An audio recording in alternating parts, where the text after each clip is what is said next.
откачени работи, другари. Не знам како да ги наречем, ама се дешават.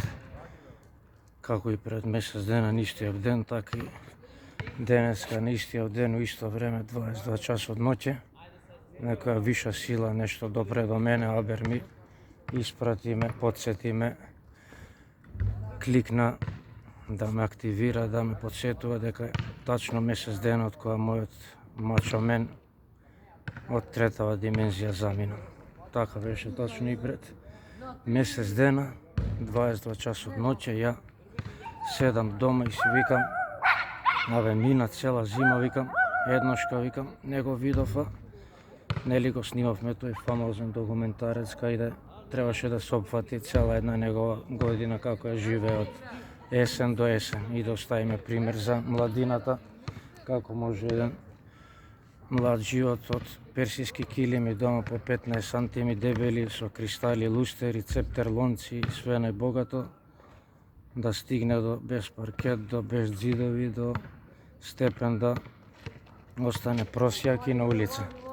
Све поради тие пороци, поради нездраво живење, па таков пример радикален, еден брутален хардкор, мислам појак од него не постоеше. Решивме да тоа биде преточено во едно документарно издание, што и као да ни даде некој предосеќање да ќе иде братов, ќе заминува, па што може да се искористи да за спомен запис остане. И последно по видеата, знаејќи дека сме се видели на 17-12, викам, ове летна цела зима ја ниеднаш не го видов, а нема мобилен, струја, вода. Само на спонтано ни беше работата да се сретнуваме и така да снимаме. И викам, ај ќе тргнам со кујтро и така ќе го вадам, ќе го шетам да го побарам. Што ни на крај памет не ми било никош такво нешто да правам, нити по ону 22 часот ноќе надвор веќе е длабоко кома од све што ден ти исконзумирал, дроги, лекови, раки, сваштари. И некој лудило ме фаќа, адреналин, некоја возбуда, тргнувам ја, мачо ќе го барам, идам кај него пред зграда, по кладилници, по седмица, грчка амбасада, до соборен храм, пазарче, мира не ми дава, упорно кружам ја, го барам, мачо мој, мора да го најдам, не можам да се смирам. Кога другиот ден, Абер стига, вика, бе, слушна ли дека умре? Ќе ми кажа така, сијат се пресекоја. А ова беше ликот кој стално сум викал, ако некој умре, највише го жалам, тоа ќе биде мојот мачо, мојот брат, мојата свиња, како што го нареков он мене, костурна батерија.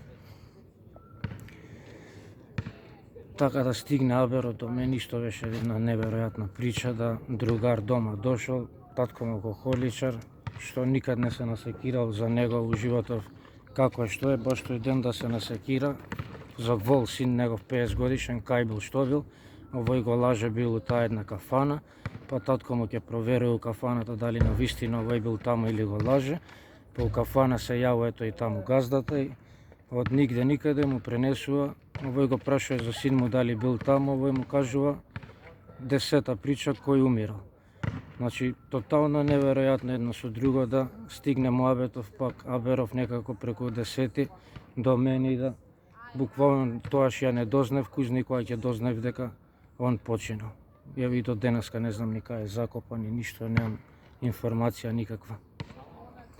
Другиот ден не ќев да верувам, у хроника проверувам иницијали, пронајден мртов маж у стан во центар, негови иницијали, годиште негово, саатот 22 часот, датумот точно ја кога некој немир ме покрена да тргнам и да го барам, да некој хаос во мене се активира, да чудна е таа паранормална, таа некоја виша сила, енергија која ја подценуваме, не ја веруваме, но е све присутна и ни потврдува на дела дека е вистина. Да е и точно после месец дена во истото време ја тотално сум изумил, ми светне у глава, у 22 часот ми глас стигнува у мозок, ми вика, бе, месец денот како мачо твој замина. Викам, вау, немогуче, викам, да се повторува работава, викам, да снимам во негова чест една исповед, една накратко објава и до сите оние пријатели, другари кои месецов ми викаат: аман бе брат, се изеде со пропасти, што не те јасно се очекуваше дека Макис така ќе замине. Ни јаде, ни пие, ни спие, литро ракија секој ден пие, се дрогира, лекови пие, апчиња, хаос, вика, преживеа 100 епинапади, 100 овери од хероини, сообраќајки, падна од втор спрат од трговски на глава, преживеа тепања, бодења, кршења, малтретирања, преживеа што не би преживеале здрави, прави, млади, заминаа од мало, од корони, од болести, ќе се сопнат глава, ќе скршат, ќе отидат. Викон све преживеа, ни бањат, ни чистен, ни среден, ни витамин, испиен. Дома му беше врталиште за шприцови, за хероини, за наркомани. Значи, вика, едно дувло на болести што све он го преброди, еден куп и умреа кај негов стан. Значи, ја знаеш, вика, цела негова историја и ти уште се чудиш и тагуваш зашто он умирал и заминал. Вика, биди среќен што и 40 години доживеал. И реалноста е таа, но за мене секојаш ќе остане оној мој Маријанчо што туку во ова школа баш кај што сега снимам, во нашето Песталоци, кај што заедно игравме џамли, заедно црви копавме, заедно по риба идевме, првата трска заедно ја купивме, први цигари пушевме, крукчиња, трениравме од димот да правиме заедно, искачавме по град заедно, цела тинеџерска младост му купија у прва, втора година, не знам со кој паметно ете му купија нова Шкода Фелиција од салон караван кола, да он малолетник без дозвола. Секој викенд цепавме кај ни душа посака низ цела Македонија. Дур сите седеа у дворов Семки Грицка. Ние ја меревме на долго и широко Македонија и уживавме во авантурите, во риболовите, а нашите акции за кој може да снимам 100 сати материјал буквално, кај да погледам, што и да видам, све на него ме потсетува. Од џамли, од флипери, од у парк бањање, од вардар, од пецање, од еден куп работи, значи све у пола мој живот е буквално неговото име врежано и стално викав. Кога некој ќе почине од моите најблиски другари за кој највише ќе плачам, нека ми простат сите други што ми се верни, ама тоа ќе биде мојот Макис, па 100 места празни, буквално така и бидна работа.